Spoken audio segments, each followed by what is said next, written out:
Bonjour tout le monde, bienvenue dans un nouveau segment qu'on commence avec notre collaborateur Simon Rochelot qui écrit des textes un petit peu avec nous sur, je vous le fais apparaître à l'écran pour ceux qui sont en vidéo, sur le Patreon, donc patreon.com/isénéchal et sur la page, la section contributeurs aussi appelée Dark Channel sur Facebook. Donc, vous pouvez avoir accès à tous ces textes là-dessus. On écrit là, un à deux par semaine là, selon l'inspiration puis l'actualité du moment.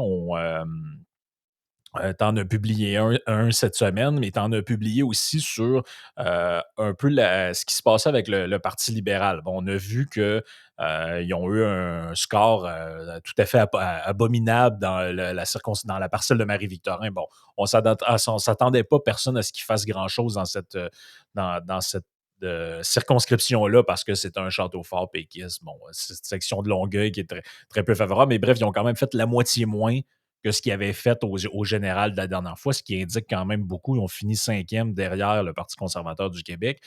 Et là, ça mène dans l'actualité la création de deux nouveaux partis. Bon, il y en a un à la base, ça devait être un mouvement. Je pense que ce n'était pas nécessairement un parti, mais il y en a un qui est parti par un ancien joueur des Alouettes, en fait, qui essaie, je pense, de se présenter à la mairie de Montréal, lui, au départ.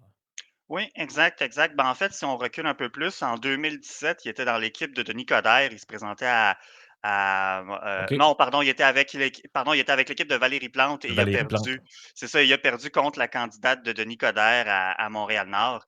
Et par la suite, bon, dans les années qui ont suivi, là, jusqu'à la dernière élection municipale au mois de novembre dernier, bon, il avait sorti à un moment donné, il disait qu'il était plus satisfait avec Projet Montréal, l'équipe de Valérie Plante. Fait que là, finalement, il a fondé son propre parti au municipal qui s'appelle qui s'appelle Mouvement Montréal. Puis là, voilà, moi, c'est ça que je trouve intéressant, c'est que maintenant, son parti au provincial s'appelle Mouvement Québec. Fait que bon, on voit un peu d'où vient l'inspiration. Fait que ça, Mhm. c'est le premier parti, nouveau parti destiné aux anglophones qui s'est créé récemment. De ce qu'on comprend, eux, ils visent davantage, ils visent une trentaine de candidatures. Ils vont se concentrer vraiment dans le Grand Montréal, peut-être aller chercher un peu plus loin certaines régions plus anglophones, là, où est-ce qu'il y a des anglophones, je pense notamment peut-être dans le coin de Gatineau, des choses comme ça. Mais on a aussi un autre parti qui s'appelle le même acronyme que le PCQ, c'est le Parti canadien du Québec, qui a été fondé par un juriste de Sherbrooke qui est Ouais. Colin Standish. Donc, ouais, moi, si je serais le Parti libéral actuellement, là, je serais plutôt inquiet là, parce que leur base est, ben, la base est en retraite. Hein, chez les francophones, bon, ça, on le sait bien, c'est famélique là, actuellement chez les francophones. Mhm. Et là, même chez les anglophones, ça fait deux sondages légers de suite, tant celui de mars que celui d'avril, que le PLQ est à moins de 50 des appuis chez les anglophones. Ça, on n'a pas vu ça depuis 1976, c'est-à-dire à la première élection de René Lévesque et la première élection du Parti québécois. Mhm. Donc, ça regarde pas bien du tout. Là. Parce qu'habituellement, en politique québécoise, il y a une espèce de lieu commun que, bon, l'électorat francophone est relativement volatile, c'est-à-dire que pendant un certain temps, bon, il se divise entre libéral et péquiste, aller jusqu'au milieu des années 90. Finalement, arrive l'ADQ avec Mario Dumont. Il commence à avoir une troisième voie. Et là, dans le portrait où on est aujourd'hui, l'électorat francophone est séparé de manière totalement non équitable entre la CAQ, Québec solidaire, le Parti québécois, le Parti conservateur et le Parti libéral. Mais il y a toujours eu ce lieu commun-là que les anglophones, tu sais, on disait, moi quand j'étais petit, on disait les anglophones, tu présentes une livre de steak haché avec marqué Parti libéral, puis ils vont voter pour. Tu sais, on disait peu importe ce qui va arriver.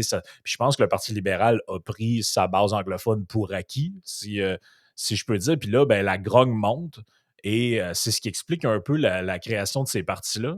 Mais il y a d'autres affaires qui expliquent un peu ça. Quand je dis qu'ils ont laissé de côté, on a toute l'histoire en ce moment entourant la modernisation, si on veut, de la loi 101, là, qui est en fait le projet de loi 96, je pense, Le cégep, entre autres, il y a là-dedans l'histoire du cégep en français, en anglais, les places que, bon, là, le Parti québécois demandait de baisser de moitié les places dans les cégeps anglophones. Finalement, la CAQ n'a pas adhéré à ça, mais bon, on va imposer. Et là, c'est ça, tu me faisais remarquer qu'il y avait une twist intéressante là-dedans. Je vais le partager à l'écran dans un article qui est sorti, je pense, ce matin. Euh, Ça nous dit le gouvernement Legault va déposer d'ici 2 semaines un amendement pour bonifier sa réforme de la langue française. Le ministre Simon Jolin Barrette va se ranger en partie à la demande du Parti libéral du Québec de soumettre les anglophones nés au Québec à suivre 3 cours en français ou de français lors de leur parcours dans les établissements anglophones collégiaux. Bon, et là, la twist là-dedans est intéressante. Tu peux peut-être l'expliquer parce que les gens qui voient l'article, en fait, ne comprennent pas pourquoi ça vient du Parti libéral. Cette affaire-là. Là. Non, ben, en effet, puis les anglophones, qui soient militants, du PLQ ou pas, le comprennent pas trop non plus, puis je serais pas surpris qu'il y ait certains éléments, que ce soit au sein du caucus ou, tu sais, plus des staffers du PLQ qui le comprennent pas nécessairement non plus. Mais ce qui est intéressant, un peu comme tu le soulevais avant qu'on débute l'enregistrement, c'est que il y a d'une part, ben, en fait, c'est que là, ça permet à la CAQ de se présenter un peu comme les modérés là-dedans, de la manière que l'article est twisté, de dire: «Ben, regardez, nous, on va pas regardez, le PLQ est arrivé avec un amendement qui ne faisait pas votre affaire. Fait qu'on s'y range en partie. Tu sais, c'est nébuleux. Ça reste intéressant de voir comment ça va être amené dans la presse anglophone, parce que moi, ce qui me fait accrocher davantage, c'est vraiment quand on dit le ministre Simon Jolin Barrette va se ranger en partie à la demande du Parti libéral de soumettre les anglophones nés au Québec à suivre 3 cours en français ou de français, blablabla. Fait que ça, si c'est repris de la même façon dans la presse anglophone, les anglophones vont entendre ça et dire: bon, ben regardez, c'est le PLQ qui nous amène encore une autre cochonnerie. Tu sais. Et ce qu'il faut Oui. comprendre, c'est qu'ils sont pas, les anglophones, ils sont pas contre le fait français, ils ne remettent pas en doute le caractère français du Québec ou quoi que ce soit. C'est plus que ça peut être difficile à nous quand je dis nous, c'est plus c'est les francophones le plus traditionnels, là, ce qu'on appellerait les Québécois de souche autrefois, là. C'est que nous, on est minoritaires en Amérique du Nord, mais l'anglophone du Québec, lui, pour avoir fréquenté, avoir été impliqué dans des milieux plus anglophones pendant de nombreuses années, bien, ces gens-là, ils se sentent un peu comme la minorité de la minorité.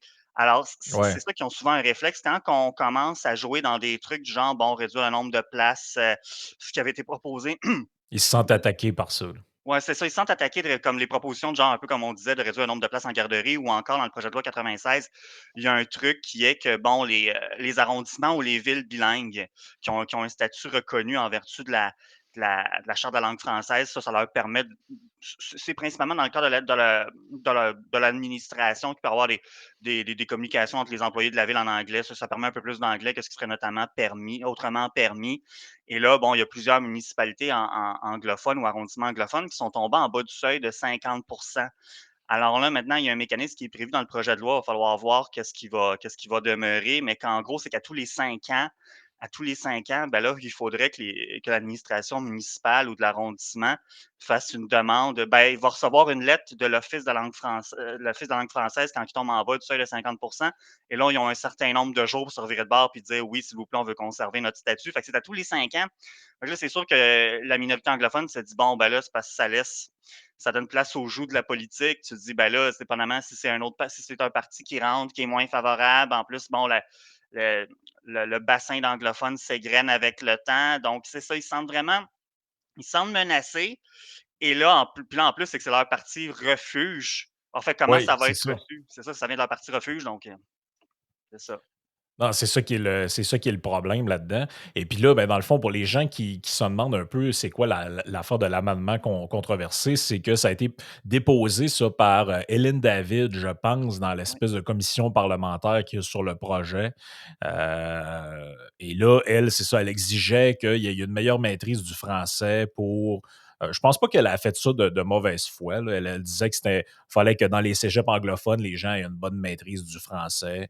Bon, imposer 3 cours. Et là, dans le fond, le Parti libéral a vu le backlash que ça a créé au niveau de sa base. Ils ont voulu retirer l'amendement, mais là, les autres ils ont besoin, je pense, de l'accord d'un certain nombre de députés à l'Assemblée nationale pour retirer un amendement de mémoire. Je ne connais pas toute la mécanique par cœur, là, mais bref, il n'y a aucun des partis qui a voulu donner son appui à Dominique Anglade pour faire ça. Donc là, ils sont pris avec cet amendement-là. La stratégie de la CAQ, c'est de dire, regardez comment le Parti libéral là, va très loin avec ses propositions. Le PQ va très loin, le Parti libéral va très loin. Nous, on est modérés, ce qui nous ramène à la phrase de Legault que tu as sûrement entendue. Les Québécois veulent du changement, mais rien d'extrême. Ils veulent qu'on y aille, pour reprendre sa propre expression, mollo. Ben, c'est ça. Puis déjà au départ, je veux dire, si moi je suis le PLQ, je présente un amendement, puis je demande moi-même de le retirer, ben ça a l'air un peu fou, veut pas. Et d'ailleurs, les autres partis n'ont pas manqué de dire, ben vous regardez le Parti libéral, il est en perte d'identité, il est en perdition, c'est n'importe quoi. Fait que déjà, ça a l'air un peu fou. Puis oui, effectivement, ben là, la CAQ peut encore davantage capitaliser là-dessus. Puis se présenter encore une fois comme l'option modérée finalement. Donc, et c'est un peu là-dedans que les nouveaux partis apparaissent. C'est dans ce contexte-là, du moins. Mais ce qu'il faut comprendre, c'est que tu sais, tu le mentionnais au début, que le Parti libéral a probablement considéré sa base anglophone comme acquise. Ben, c'est un peu ça l'affaire. Puis ça date de bien avant les déboires du PLQ. Là. Moi, je me Mhm. rappelle quand Jean Charest était au pouvoir, c'est déjà des choses qu'on entendait. D'une part, du point de vue des militants libéraux qui disaient ouais, peut-être qu'on prend un peu trop les anglophones pour acquis. D'ailleurs, que ce soit c'était des militants soit anglophones ou francophones, on entendait ce discours-là. Et chez les anglophones eux-mêmes, bien entendu, étaient tout à fait conscients qu'ils étaient comme un peu pris là. Oui, Mais en même temps, leur impératif, c'était de dire oui, mais si on va ailleurs, on va être perdant au change. Parce qu'historiquement, quand ils se sont éloignés du PLQ, bon, 1976, ils ont appuyé l'Union nationale, ce qui avait comme donné un dernier boost à l'Union nationale. Ça a permis au Parti québécois de rentrer. Après ça, en 89, quand il y a eu bon, encore des chicanes reliées à la loi 101, il y a eu un jugement de la Cour suprême. C'était par rapport à l'affichage dans les commerces. Ensuite, Robert Bourassa a dit voulait appliquer la clause non-abstant pour s'éloigner, pour en quelque sorte s'éloigner du jugement de la Cour. Ben là, ça a donné la création du parti Égalité. Finalement, ça n'a pas donné grand-chose. Le Parti Égalité, il y a eu 4 députés, dont un député qui s'est fait élire à Westmount, mais qui ouais, finalement a changé pour le PQ comme en cours de mandat. Personne n'a vraiment compris celle-là.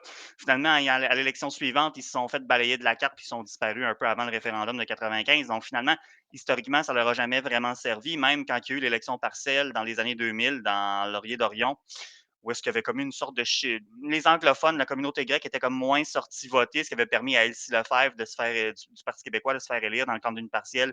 Puis finalement, bon, la situation est venue à la normale à l'élection générale, puis elle s'est faite sortir. Donc, un peu comme on le mm, dit, eux, ça leur a toujours mal servi de s'éloigner du PLQ, mais là, le paradigme a changé. L'idée, c'était que d'appuyer un tiers parti ou d'aller voir ailleurs, c'était négatif du point de vue de leur point de vue à eux. Puis j'ai pas à juger à savoir. Moi, c'est juste le sentiment qu'ils ressentent, qu'ils se sentent menacés. Mais là, c'est parce que peut-être que le paradigme est en train de changer. Puis dire, ben, le tiers parti, ça devient le PLQ. Fait que là, la solution, est-ce que c'est de dire on reste au PLQ dans l'espoir qu'il se ressaisisse à l'élection générale puis qu'il puisse s'offrir un semblant de résistance à la CAQ, ou bien on va voir ailleurs. L'affaire, c'est qu'aller voir ailleurs, si c'est pour diviser davantage le vote c'est anglophone, ça. je suis pas certain que ça les aide. Mouvement Québec, le parti de Balarama Almès, ben, eux, ils l'ont dit, ils visent une trentaine de candidatures. Donc là, à ce moment, puis ils vont cibler directement les comtés anglophones, fait qu'ils vont venir diviser encore davantage l'électorat. Maintenant, le Parti canadien du Québec, eux, ils ont divisé davantage, je crois, plus à l'ensemble du Québec. Ouais, Par contre, est-ce provincial. qu'ils vont y arriver? Ouais, c'est ça, mais est-ce qu'ils vont y arriver? Parce que là, il y a 5 partis représentés à l'Assemblée nationale qui ont toute aspiration d'avoir 125 candidatures. Ouais. Là, tu as 2 partis anglophones de plus. Bon, un qui ne veut pas avoir 125 candidats, mais quand même, plus un paquet de petits partis là, de toutes sortes, comme on a Ouais, vu dans ouais. l'élection partielle de Marivic. Tu te dis, ouais, c'est pas fait, là. Non, non, c'est ça. Ça peut finir rapidement en NPD Québec, là, c'est-à-dire pas grand-chose. Finalement, l'élection d'après disparaître de la liste C'est ça. électorale, en tout cas dans beaucoup de comtés. En terminant, je veux t'entendre peut-être sur quelque chose qui est en Mhm, lien avec tout ça. C'est celui qui se claque dans les mains en ce moment, c'est François Legault. Parce absolument. qu'on est tous là à se réjouir d'une certaine manière de la disparition presque programmée des anciens partis politiques dominants. On se ramène 10 ans en arrière, on est en 2012. Le Parti québécois prend le pouvoir, le Parti libéral est encore très fort. Imaginez, là, c'est il y a 10 ans. Les 2 partis qui se chicanent le pouvoir, la CAQ est un tierce parti avec, peut-être une vingtaine de députés. Ben, en tout cas, est le troisième parti d'opposition. On se ramène 10 ans plus tard, les 2 partis qui formaient la coalition d'alternance sont en voie de disparition. La CAQ s'enligne pour se faire élire presque 100 députés et le seul groupe on était certain qui peut coaliser au minimum 20-22 députés à cause de leur base historique, c'est le Parti libéral. Là, si ça commence à s'effriter, celui qui se claque dans les mains et qui se dit le pouvoir est à moi jusqu'à ce que je décide de le lâcher, c'est François Legault. Parce que là, l'opposition est tellement divisée d'un bord et de l'autre. QS, le PQ, le PLQ, le Parti conservateur qui est rendu maintenant à, bon, faisons des moyennes à peu près à 15 Est-ce que ça va y donner des députés? Ça, c'est l'avenir qui va nous le dire. En fait, on le voit, là, quand le mécontentement ne réussit pas à se coaliser derrière une candidature, ce qu'on voit dans d'autres pays, remplacer le pouvoir, ou en tout cas au moins exercer un contre-pouvoir puissant, ça commence à être très difficile.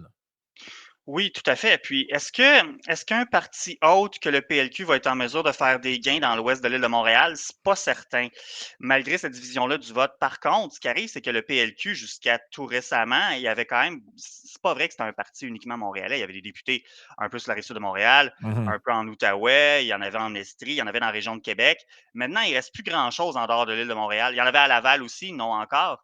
Je veux dire, bon, là, ce qui risque d'arriver, c'est que tu as des comtés comme Lapinière, qui est l'essentiellement Brossard, des comtés comme La Porte, qui sont Saint-Lambert, une petite partie Saint-Hubert, une petite partie de Brossard depuis la refonte de la carte électorale. Ces comtés-là sont menacés. Ce qui reste ailleurs, en dehors de l'île, est menacé.